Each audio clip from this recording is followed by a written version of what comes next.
जो अमन वापस कयो भिक्षा जो अमन वापस कयो ई दहशतगर्दी बंद कयो ई दहशतगर्दी बिटशा समेत मटियारी ज़िले जे अंदर वतंदड़ बदअमनी चोरिन फोरन अगवाई कत्ल जे वारदातनि खिलाफ शहरी सियासी और समाजी मज़हबी धुरियूं ऐं सिविल सोसाइटी जा नुमाइंदा रोडनि निकिरी आया।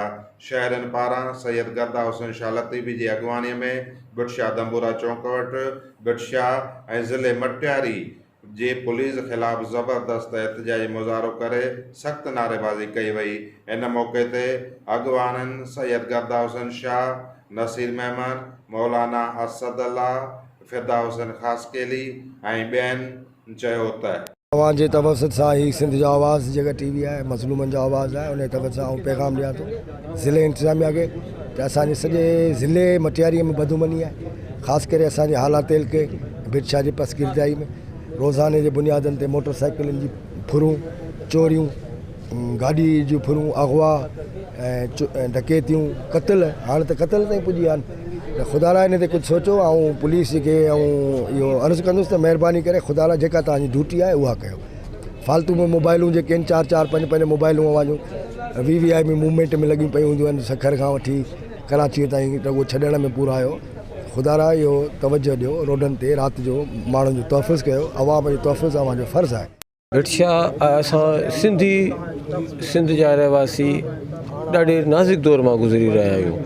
हीउ जेको असां ते ज़ुल्म 14 सालनि खां जेको पीपुल्स पार्टी जे सूरत में असांजी टोक उन जा असरात हाणे मज़बूत थींदा वञनि। जंहिं इलाइक़े में चोर धाड़ेल लोफर थाणा हलाईंदा। कल रातो को वाक़ियो इन शइ जी कड़ी आहे। असां पंहिंजे पाण खां लातालुक़ थी वेठा आहियूं, तॾहिं ई धाड़ेल चोर फोरू था असांजा माण्हू मारी। पर जेकॾहिं असां अॼु 9 लख माण्हू उथी पवनि त मुंहिंजे ख़्याल में त हिते सॼे सिंध जा IG खे बि हिते अचिणो पवंदो। असांजी फ़र्ज़ु असांजी ज़िम्मेवारी आहे पाण असीं पंहिंजी फ़र्ज़ु लाइ पाण मैदान कयूं। पर हिते असीं पंहिंजे इलाइक़नि में महफ़ूज़ न आहियूं। असीं हींअर पंहिंजे दर ते अगरि सम्झा थो राति जो कंहिं ॻोठ में घर खां निकिरी मस्जिद में निमाज़ पढ़ण जे लाइ वियासीं त घर खां मस्जिद ताईं वारदात थी सघे थी। इन करे ख़ुदा जे वास्ते महिरबानी करे हीअ जेके करप्ट ऑफिसर आहिनि इन्हनि खे हितां ख़तमु करे के सुठा ऑफिसर असांखे ॾियो जो असांजी हिन मां जान छुटे पवे, असीं पंहिंजे घरनि में, पंहिंजे दरनि ते, पंहिंजे दुकाननि में महफ़ूज़ रहियूं।